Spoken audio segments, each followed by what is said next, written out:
What is convergence insufficiency? Convergence insufficiency is when your brain miscalculates visual data that your eyes deliver and then guides your eyes to the incorrect point in space. In short, your brain does not autonomically converge your eyes in to a point that it should.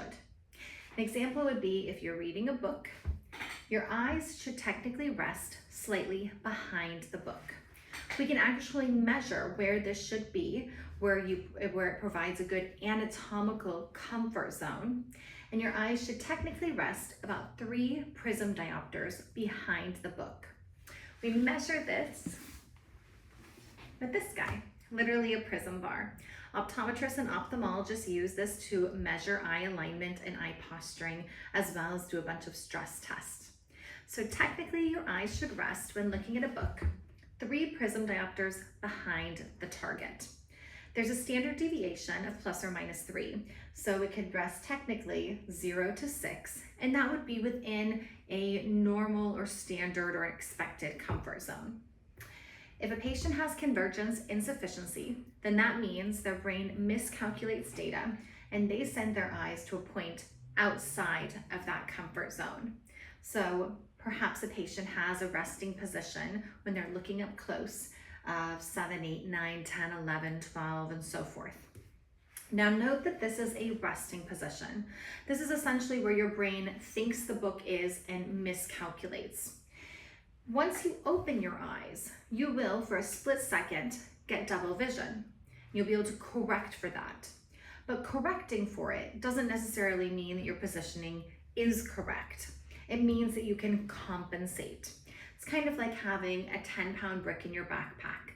You can put in extra effort and stand up straight, but it doesn't mean that the brick isn't there fatiguing you and making every movement further down the line now less efficient and less accurate.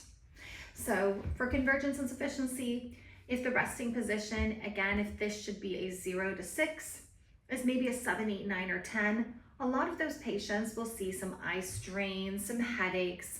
They may feel like their eyes skip and jump on a page. Their reading may be slower. Their reading comprehension may be decreased, and various other symptoms.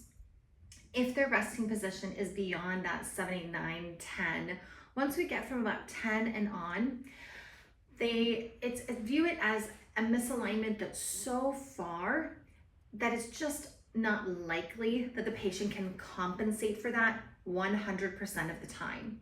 When I see patients where their misalignment is 10 or above, then I don't necessarily ask so much, do you see double? I ask, when do you see double? Because it is just so likely that they are getting at the very least occasional double vision. While double vision may be something that's obvious that we think is 2 separate things, it's oftentimes more likely a shadowing or hardly a double. So if you want to get some more information about that, go to my video that explains how double vision is often missed and kind of what to expect and look for when it comes to double vision, because otherwise this could be a very long video. But so that's roughly what convergence insufficiency is.